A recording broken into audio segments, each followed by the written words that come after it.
Hello, everybody. This is me, Ben Cornett, and welcome to another episode of I Just Want to Say. This is episode two. This is a show where I just want to say a few things about certain topics for about 10 minutes. So let's get right to it. First up, I just want to say A's moving to Las Vegas. Well, that was the big story coming out last night. The Oakland A's ownership had decided that they are going to buy land here in Las Vegas, where I live, and move the Oakland A's to Las Vegas. They want to break ground in 2024.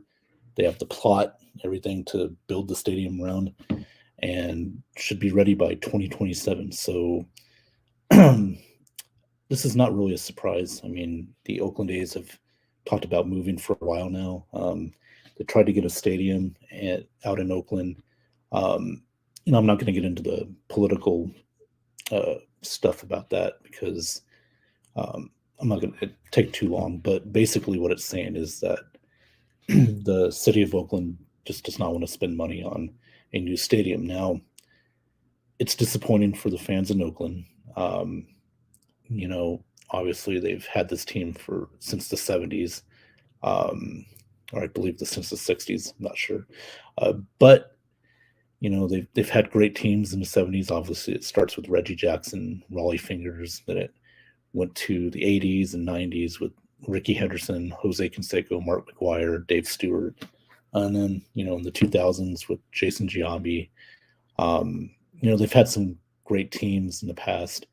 They also recently, haven't had great teams as of late. Obviously, the Moneyball thing, with Billy Bean. We saw the movie, Moneyball, which is a great baseball movie, by the way, one of the best ones ever.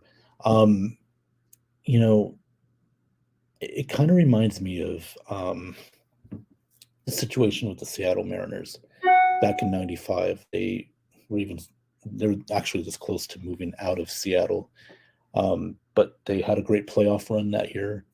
Uh, they made it all the way to the ALCS against Cleveland, and it pretty much saved baseball in Seattle. And I feel like the A's, had they, kept winning and, you know, had some like shots at winning a championship over the years instead of doing this whole Moneyball type philosophy that Billy Bean did, it's possible the A's would stay in Oakland and they could have got that stadium. But without them, winning a lot recently, not getting as much support from the fans with the empty stadiums, um, you could see why you know the A's, the ownership, want to move to Las Vegas. Las Vegas is a growing economy. It's a growing city and a lot of land there. So they're seeing the success of the Golden Knights. The other Oakland team, the Raiders, they moved out here to Las Vegas few years ago, and they've been getting, sellouts as well. So Las Vegas is a growing city, and California, I get it. Very expensive, a lot of money being put into that city, a lot of money coming out of that city, a lot coming back in. Again, that's the political part of it that I won't get into, but it's a sad day for Oakland. They'll still be around for a few more years there, but then they'll move to Las Vegas. Good for the city, good for my city, but I do feel for the A's fans. I just want to say the Lakers didn't take advantage of Ja Morant being out. Yeah, as a Lakers fan, this is kind of disappointing. Last night I felt like we never really matched Memphis's energy. We knew that the Grizzlies were, going to be more aggressive, more desperate. They didn't want to go down 2-0. Um, and they played like they were the better team. They did a great job double teaming Anthony Davis, getting him uncomfortable.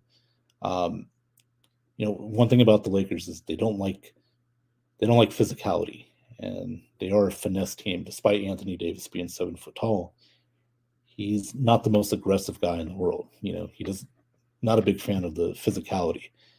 And same with LeBron. As great a player as he is, he's not into getting physical. That's just him.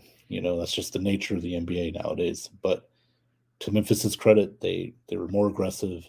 Um, they got to the line, made their shots. The Lakers, I felt like the team was flat coming in, didn't want it as much. They felt like, okay, we got one in Memphis already. We're good with the split. Now we go to LA for the next two. Well, to me, I feel like they had the opportunity to go up 2-0, really put Memphis in the hole there and take advantage of the series. And now you're making this the best of 5, which anything can happen. So you're keeping Memphis alive in this series. You keep giving them hope. And I feel like this is a lost opportunity for the Lakers, and the Grizzlies took advantage of their opportunity and got it. So, yeah, that's how I feel about it. Hopefully, Game 3, to me, I think the winner of Game 3 will win the series. Just my opinion. I still think the Lakers will win the series, but now they're, by losing this game to Memphis, they're making it a series. So, just my opinion. I just want to say I fell for the Cocaine Bear hype. That's a nice transition, going from Grizzlies to a bear. Cocaine Bear. Listen, I did fall for the hype. I watched the movie last weekend, and look, I'm one of those fans that I don't necessarily look at the Rotten Tomatoes score or fan reactions. I want to see it for myself. And I thought, I think this could be good. This could be really funny. It was meant to be comedic. And then I watched the movie, and I think they really forced this. They forced the comedy on us. It just got too silly, too gory, and it was just like, really, O'Shea Jackson's been in a lot of great movies. He's a great actor. I felt this kind of brought him down a tad. Ray Liotta, this was his last movie before he passed away, unfortunately. Obviously, this is how I don't want to remember Ray Liotta. I always want to remember him as Henry Hill from Goodfellas, and Johnny Depp's dad in Blow, which is another great movie. So yeah, this was, to me, I didn't set my, what do I call it? What's the word I'm looking for? I didn't set the bar too high for myself, but at the same time, I thought this could be really good. This could be a really funny movie, but instead I got all hyped up for it and got disappointed. So I haven't seen the other Cocaine Bear, the making of the documentary, the behind the scenes on, because it was based on a true story. But I will check that out. But again, with Cocaine Bear, it's just my personal opinion. Don't go in this with too many high expectations.